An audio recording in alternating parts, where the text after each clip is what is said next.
Hi everybody, thank you for joining me. Today we are going to do this cute little mermaid hair clip, and we start off with rolling out some polymer clay from the spaghetti machine. That's right, we are going to flatten it out. And then I have these cookie cutters that I got from Amazon, and there's a sharp edge to it, there's a blunt edge to it, so just be careful with that, because as you're squishing it down you can just cut your hand. That would take a lot of force, but it's possible. So I'm just going to start off with cutting a couple of these oval shapes, and then we are going to draw out a mermaid. And of course I like to do it first on paper, because if I have to erase, it's easier. And once I have it all drawn out where I like it, then I'll go ahead and trace it lightly on the polymer clay.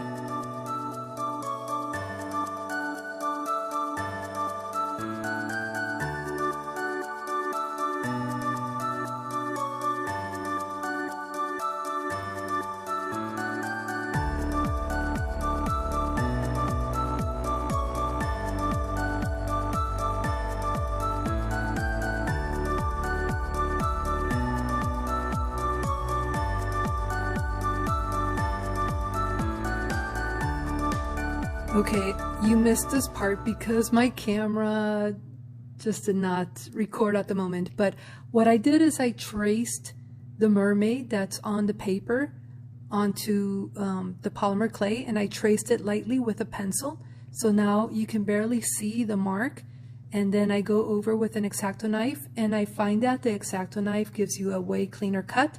You don't have to mess with the piece so much after it's all done. If you cut it with other things like a toothpick, which I've tried before, you end up like having such a sloppy edge. It's just not worth it.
So my logic behind doing the star with only 4 points is because when I put the bamboo stick through, that makes the 5th point.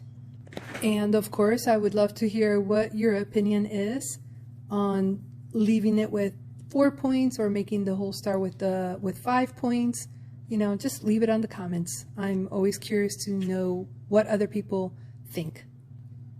So after I'm done with making my mermaid on the polymer clay, read the label of your polymer clay. It may be a little different, but this one, you cook it for 15 minutes at 275 degrees. Although I do end up drilling a little bit when they're already done, but I will make the holes because it does make it to where it's less time drilling. So right above the piece that I'm working on, I have a piece that is actually already cooked, and it has a clear coat of polyurethane. So just in case you were wondering how come that one is shiny, yes, polymer clay will give you a matte finish. So if you want to have a matte finish on your pieces, then you don't have to worry about doing anything to it. But if you want to have a glossy finish to it, then you're going to have to spray it with a polyurethane or some kind of clear coat. It really doesn't matter as long as it sticks and as long as it's not going to affect the curing with the silicone rubber. So once I have my polymer clay already cooked, I'm gluing it to the bottom of this paper plate because I find that I have less of the silicone rubber seeping underneath each one of my pieces and therefore giving me, you know, less to work on, less to clean up.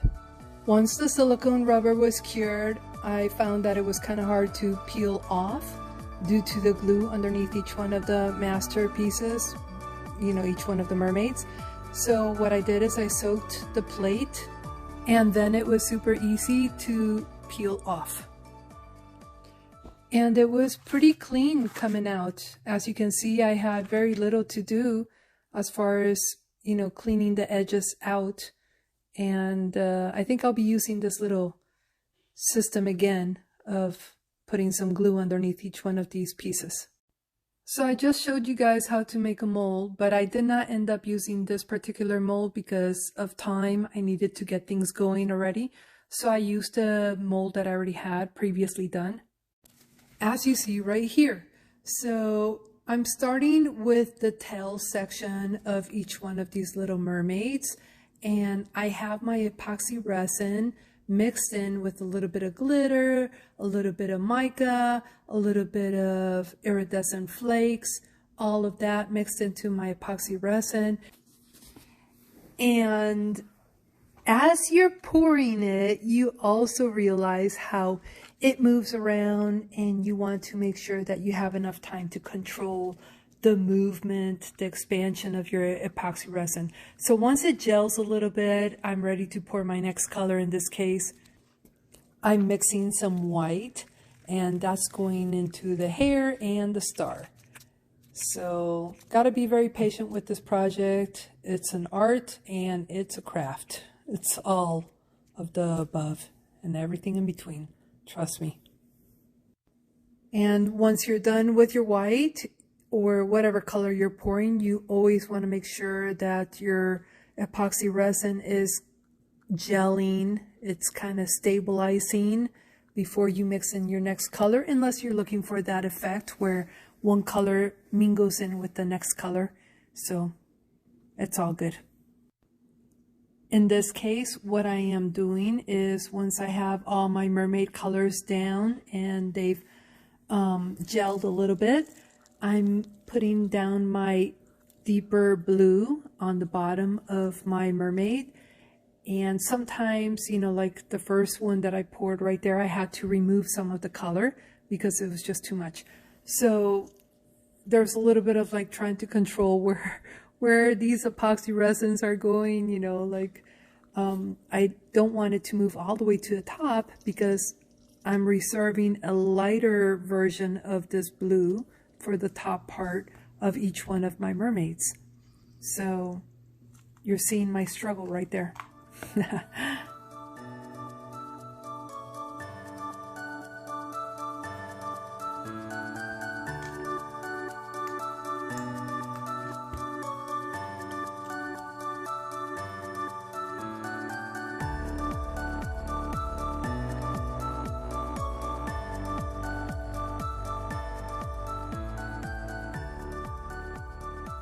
Back onto the subject about the matte finish that polymer clay will leave onto your product. I found this product that's called Let's Resin. Again, Let's Resin. And it's a UV resin. And it's actually very flexible and very rubbery. So when you are given a curve to the hair clip, it's going to move with it, and it takes just a little bit of sun for it to cure.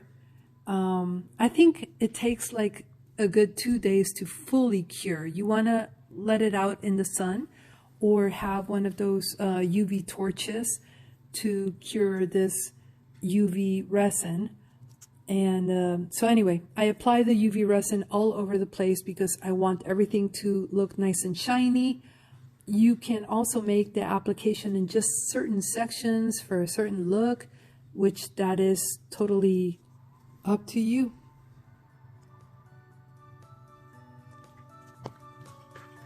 And I move on to getting my sticks ready, and I'm using regular chopsticks that are made from bamboo, and I start off by polishing the whole stick. It's easier than polishing one little section at a time. And once I have my polish on the whole stick, I'll go ahead and cut it into little sections. And on one side I want it to be slanted, on the other side I want it to be pointy. And as you see on the very bottom of your left corner on the side of the table, that's where I have the two little measurements of the larger hair clip and the smaller hair clip, and that's where I cut it. And I cut it with these dog toenail clippers. So that's my specialty tool.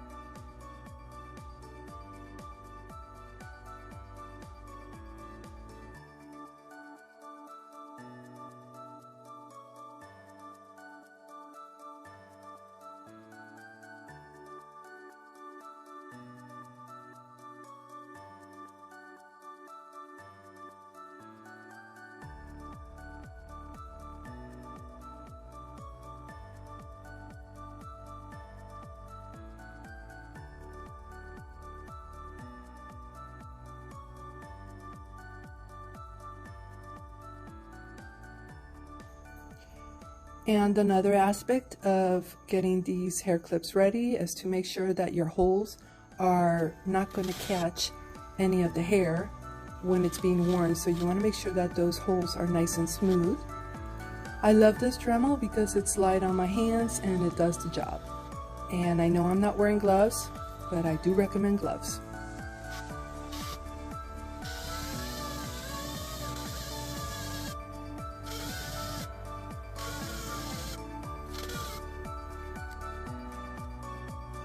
And one of the final stages here is to go ahead and sand the back of each one of these hair clips. You don't want to have that smooth, slick texture on the back of these hair clips.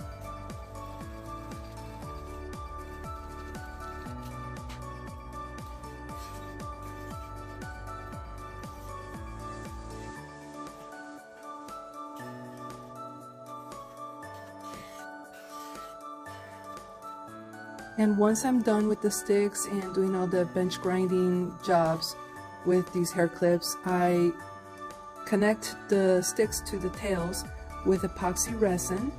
And I have my little box here where I have them mounted with a little bit of tape. It helps so that way they're not slipping and sliding all over the place. Okay, so once I have everything done, my pieces are done, my tails are ready, everything is done. I just put it in hot water and I bend it, and then I use the cold water to set the shape.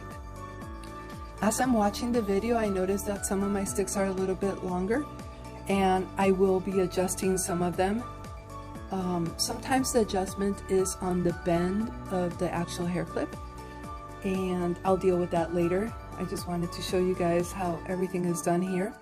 And also, we didn't talk about it, but I paint the tips of the hair sticks with white nail polish. I only paint like 1/4 of a portion of that because I want the bamboo stick to actually touch my scalp, because the benefits of bamboo are like amazing. Bamboo is naturally antimicrobial and cooling to the scalp or the skin. So if you ever have issues with your scalp, then this is the hair clip for you. And I know for me it was a lifesaver because I turned allergic to every cheap metal hair clip that was out there, and I started playing with the chopsticks, and I noticed that I could actually tolerate the bamboo chopstick a lot more. So that's when I started making these hair clips, and it turned into my business now, which I absolutely love. So there I am, and thank you very much for watching. Hope to see you guys next time. Every Sunday I am posting a new video.